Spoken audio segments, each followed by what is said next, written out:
减脂一定要做有氧吗？不做有氧能减脂吗？那看减到什么程度啊？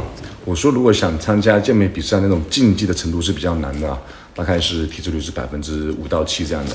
这样的话，你如果不做有氧，单纯靠器械可不可以？也可以，但是花的时间会很久。正常的话，男性呢你想降到10%左右，女性的话想降到15%以内，不做有氧是可以的啊，是可以实现的。但是呢，你的器械水平要往上提升上来。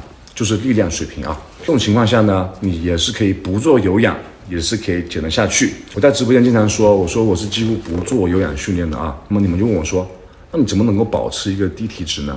那是因为我在做力量训练的时候呢，我达到了我有氧的心率，就是我在整个练力量的时候呢，我比方说我撸铁1个小时啊，我始终会让我的心率维持在我最大安全心率的60%到80%，甚至要超过80%啊。所以呢，这样就可以在我练的过程当中呢，达到一个燃脂的一个目的。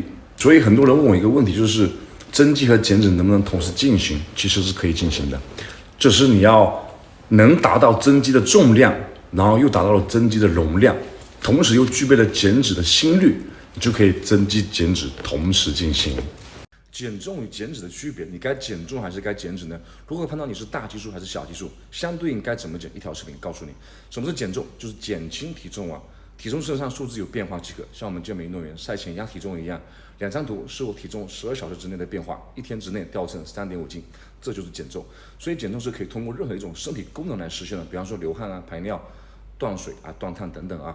减脂啊，顾名思义就是减去脂肪啊，通过摄入少量的卡路里，制造热量缺口，锻炼或者两者结合来实现的啊。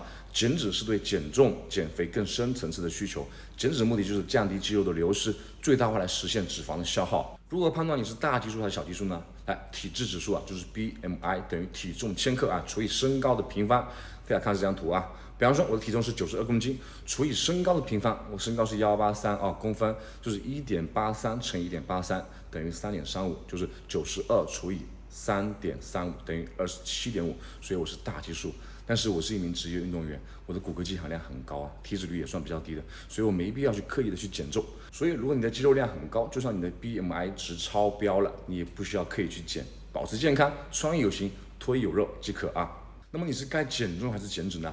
如果你是大基数啊，可以选择先减重。体重基数太大的时候，脂肪、肌肉、水分都需要减掉一些啊，不然身体会很不协调啊。可以先减重再减脂，这个阶段可以有氧和调整饮食为主啊，力量训练为辅，以此达到一个健康减重的一个目标啊。如果你是小基数的话，建议重点减脂啊。小基数人群的体重一般都不会太大，但是体脂率比较高，这个阶段要以减少脂肪为主，尽量保护肌肉少流失啊，而且一定要增小肌，可以通过力量训练加饮食来达到增肌减脂的一个目标。